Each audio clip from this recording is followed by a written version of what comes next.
Hey, what is up? Welcome back to another episode of VGC Prep. I'm your host Ryan, and today we're moving back to Wi-Fi. So what we're going to be doing for the next, actually 3 episodes, is we're going to be taking this team that we've used for a whole week, a couple of weeks ago, and just go back to Wi-Fi. Now the rules did change. They're not exactly VGC anymore. You don't need the Pentagon in order to play.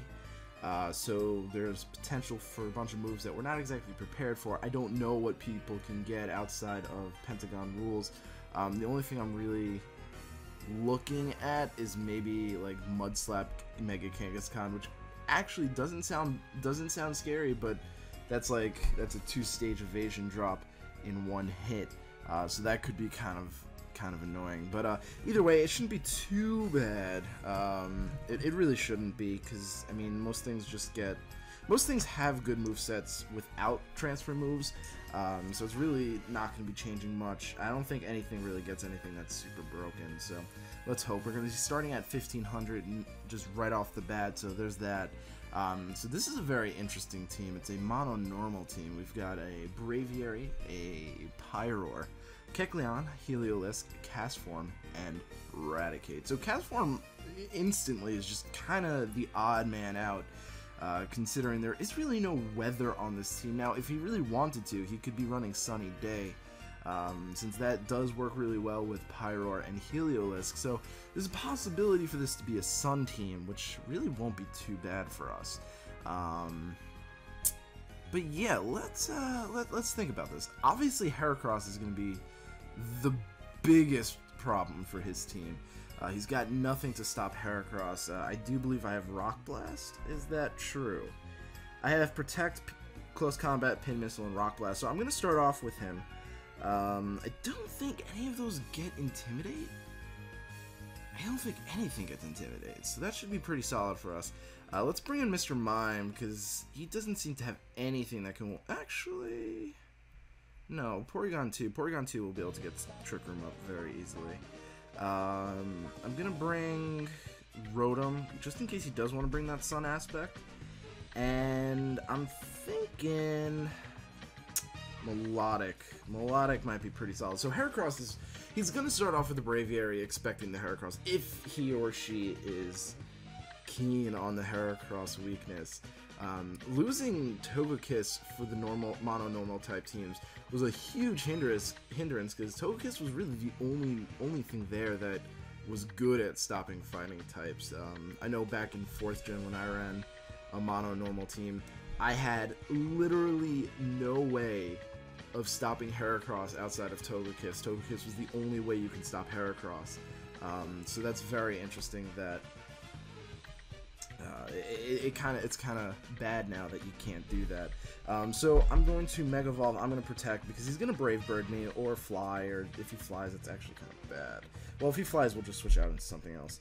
And we're going to go for Trick Room. So let's see what he wants to do. Like I said, he's probably going to just Brave Bird the Heracross. I mean, it's a Heracross. I can one-shot his entire team with it, so that's going to be a problem. So I'm hoping he doesn't have Fly and he just goes for Brave Bird. Again, I don't really... Oh, okay, that was super duper risky. Alrighty then, and he does go for Sunny Day, so we were correct in assuming that. Now, that actually is an issue for my Heracross, because he gets Weather Ball. Now, I'm not sure if I can survive that. I don't know if I can survive that with my Heracross, but I know for a fact that I can't survive a Brave Bird from Braviary. So this is where we get into a bit of a pickle. I could just Rock Blast... No, I'm going to Rock Blast the Braviary, and I'm going to try attack the Castform, and we're going to hope that's the right play. Because, you know, just Castform's not very strong, so I'm thinking even with the Sun and the Fork and the Weather Ball attack, we should be able to take it pretty well. But we'll see. We'll see. We were... Wow! Oh my god. Oh, that was a crit of it. So Rock Blast goes off. It would have been nice if we hit into the Castform, but what are you going to do? It still does a decent chunk to the Kecleon. If we get another crit, we could actually take him out. We don't. Okay, that's fine. He does go for the weather ball. He will. I think he'll take us out. He's not specs or anything. Yeah, but I was hoping maybe because, you know, Castform's not very strong. We'll see if he's Life Orb. He's not, so that's actually kind of surprising to me. So we do have the sun out. I guess the best thing I could do is just bring in Rotom here. Tri-Attack might actually just kill the Castform. So I'm just going to Hidden Power Ice the Kecleon because that's just going to take him out. And we're going to try attack the Castform again. Because I don't want to Volt Switch because that puts me in a weird position, you know. So I just kind of want to see if we can take this thing out. We do take it out. Crit, I think we crit it, right? Yeah, I don't think that it didn't matter in the long run because we still do about like 50% to hit, as you can see. Because he was at about like 40%, so not a big deal. So now we know he still has the Braviary in the back, and he has one more fighting type, so we could probably just overheat the fighting type, or the normal type rather, and then just see what we can do against the Braviary. So it's going to be Eradicate. Now Eradicate can be a problem. Eradicate can be a powerhouse. So I'm going to take advantage of the sun. I'm going to overheat the Eradicate, and I'm going to try attack the Braviary. Yeah, Eradicate does go for that Sucker Punch. Not a lot, but he does have Guts, so that's why I want to get rid of the Eradicate. Because Eradicate can actually hit pretty hard. So let's see what happens here.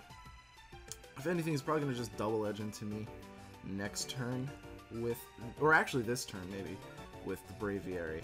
But Tailwind hasn't run out, so we do still have Trick Room, so we should still be able to take out the Braviary next turn. Now, he does have Rock Slide. I'm designed to survive most Rock Slides in Rock Slides in the game, so I should be able to take that. Obviously, I did. So, you know what? We have the sun out. Volt Switch won't really do as much because I'm at -2, so I'm going to go for Overheat, and we're going to go for Tri-Attack, and hopefully that should be enough to take him out, and it should. Yeah, that... Oh, Citrus Berry. I don't know what Braviary does. No one really uses it. But I'm assuming with the sun, you know, I can take it out. And then I have a safe switch into Melodic, which is good. And then he can't win from there, so... Yeah, wow, it didn't take him out. Interesting. And he does go for another Rock Slide, and that will take out my Rotom, which is fine. We're not playing a numbers game here. It doesn't matter if we come ahead with more Pokemon. It's just all that matters is winning. So let's bring him full HP Melodic. He has no way of beating us now, because both Ice Beam and Tri-Attack, either one will take him out, unless he has Roost. No, he's going to go for that superpower onto the Porygon 2. We should survive that, without a doubt. Without a doubt, we survive that. Beautiful, beautiful, beautiful. Now, this Melodic's actually a Solve, as I just realized that when I was checking out the moveset, because I have Mirror Coat on this Melodic, and Melodic doesn't have very many options in terms of what moves to use. So I went for Mirror Coat because I'm wearing Assault Vest, so I figured I can take a hit and then double that power back. So that's pretty nice. So thank you guys so much for watching. I really do appreciate it, and I hope to see you guys at the next episode. Peace.